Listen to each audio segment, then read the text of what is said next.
मेरा नाम है मोहम्मद अलीम और आप देख रहे हैं मेरा YouTube channel friend with hope.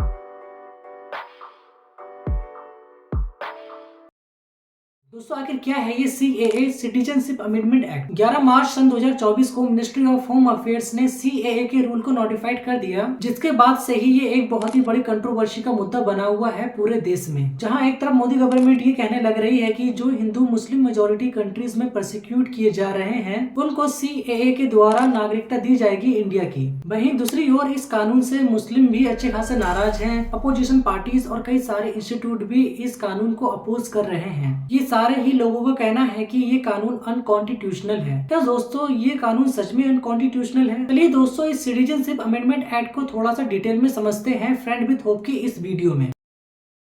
Citizenship amendment act साल सन 2016 को पार्लियामेंट में इंट्रोड्यूस किया गया था बीजेपी पार्टी के द्वारा, और इसके इंट्रोड्यूस होने के तकरीबन 3 साल बाद यानी सन 2019 में इसको पार्लियामेंट से पास करा लिया गया। दरअसल दोस्तों सन 2019 में न खाली CAA बल्कि NRC national registration of citizenship act, इन दोनों ही कानून को लोकसभा और राज्यसभा से पास किया गया था। जैसे ही ये कानून पास हुए वैसे ही पूरे देश में भयंकर प्रोटेस्ट देखने को मिले। दोस्तों ये प्रोटेस्ट काफी बड़े स्केल पर हुए थे इंडिया में। ऑलमोस्ट इंडिया की हर एक स्टेट में ये प्रोटेस्ट देखने को मिले। इन प्रोटेस्ट में हुए वायलेंस में कई सारे इनोसेंट लोग मारे गए और बहुत सारे लोग पुलिस के द्वारा अरेस्ट भी किए गए। इन सारे ही प्रोटेस्ट में सबसे पॉपुलर हुआ था दिल्ली का शाहीन बाग का ये प्रोटेस्ट,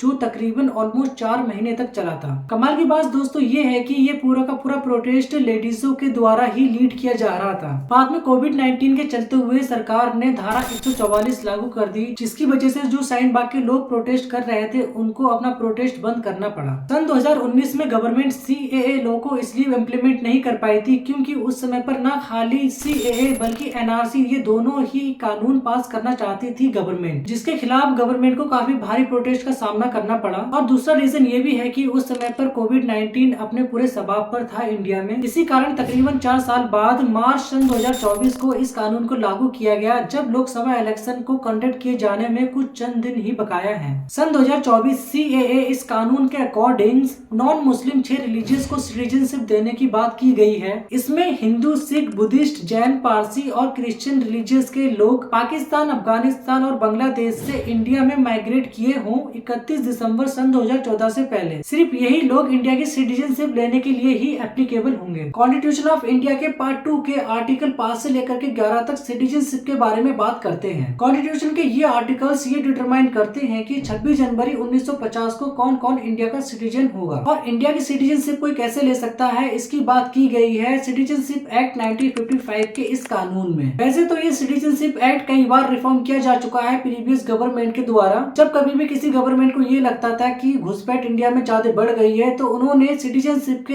एक्ट को स्ट्रॉन्ग करने के लिए अपने हिसाब से कई बार रिफॉर्म किए इसमें। जैसे कि पहली बार 1986, फिर 1992, 2003, 2005, 2015 और 2019, और ये लास्ट टाइम था कि जब इसको 2019 में अमेंड किया गया, जो कि आज हम CAA के नाम से जानते हैं। सन 2019 से पहले जो भी अमेंडमेंट सिटीजनशिप एक्ट 1955 के साथ में हुए उसमें कभी भी किसी तरीके का कोई डिस्क्रिमिनेशन नहीं देखा गया, जो कि अब CAA कानून रिलीजियस बेस्ड पर डिस्क्रिमिनेशन कर रहा है, जो कि कॉन्स्टिट्यूशन आर्टिकल 15 का वायलेशन है। आर्टिकल 15 कहता है कि रिलीजियस, रेस, कास्ट, सेक्स और प्लेस ऑफ बर्थ पर स्टेट लोगों के बीच डिस्क्रिमिनेशन नहीं कर सकती। यहाँ पर होम मिनिस्टर अमित शाह जी का कहना है कि पाकिस्तान, अफगानिस्तान और बांग्लादेश ये तीनों मुस्लिम मेजोरिटी कंट्रीज हैं, तो यहाँ पर मुस्लिमों के ऊपर कैसे प्रोसिक्यूशन किया जा सकता है। लेकिन मैं ये आपकी इंफॉर्मेशन के लिए बता दूं कि क्या यही 3 ऐसे देश हैं जो सिर्फ हिंदू, सिख, बुद्धिस्ट, जैन, पारसी और क्रिश्चियन पर प्रोसिक्यूशन कर रहे हैं? आंसर है नो। श्रीलंका में चले गिरे युद्ध में बहुत सारे हिंदू तमिल लोगों ने अपनी जान से हाथ धोया है। श्रीलंका में आज भी तमिल लोगों के ऊपर प्रोसिक्यूशन किया जा रहा है। ऐसे ही पाकिस्तान में अहमदीज, म्यांमार में रोहिंग्या और चाइना में तिब्बतियन लोगों के ऊपर प्रोसिक्यूशन किया जा रहा है, और ये सारी इंडियन नेबर कंट्रीज भी हैं। तो फिर इन देशों में हो रहे प्रोसिक्यूट लोगों के लिए सरकार कोई नागरिकता कानून क्यों नहीं बनाती? दोस्तों ये कानून अनकॉन्स्टिट्यूशनल है, इसीलिए इस कानून को रद्द करने के लिए सुप्रीम कोर्ट में 200 से ज्यादा याचिका दर्ज की गई, जिस पर सुप्रीम कोर्ट ने लास्ट हियरिंग 19 मार्च की है और नेक्स्ट हियरिंग 9 अप्रैल अप्रैल को की जानी है। दोस्तों इस कानून को कई इंडियन अपोजिशन पार्टीज ने भी अपोज किया है, जैसे कि कांग्रेस पार्टी के दिग्गज नेता सतीश थरूर। उन्होंने कहा है कि अगर 2024 की लोकसभा इलेक्शन में वो इलेक्ट होके आते हैं तो वो इस कानून को रद्द कर देंगे।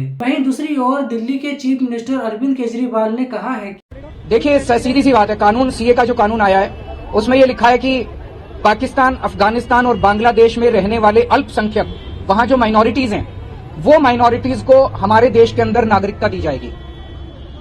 वहां पे लगभग 2.5 से 3 करोड़ माइनॉरिटीज हैं तीनों देशों के मिला के। अगर उनमें, वो बहुत गरीब देश हैं, अगर ऐसे हमने अपने दरवाजे खोल दिए उनके लिए, देश के दरवाजे खोल दिए उनके लिए, अगर उन 2.5-3 करोड़ लोगों में 1-1.5 करोड़ लोग भी हमारे देश में आ गए, उनको कहां बसाएंगे? उनको कहां रहने की जगह देंगे? वहां उनको जॉब्स कहां से देंगे? नौकरियां कहां से देंगे? घर कहां से आएंगे? तो जाहिर तमिलनाडु और केरला के चीफ मिनिस्टर ने तो ये तक कह दिया है कि वो इन कानून को अपनी स्टेट में इम्प्लीमेंट नहीं होने देंगे। दोस्तों क्या आपको लगता है कि स्टेट गवर्नमेंट के पास में इतनी पावर है कि वो सेंट्रल गवर्नमेंट के इन लॉ को रोक सकते हैं अपनी स्टेट में इम्प्लीमेंट होने से? If you guys know about this, please let me know in the comment.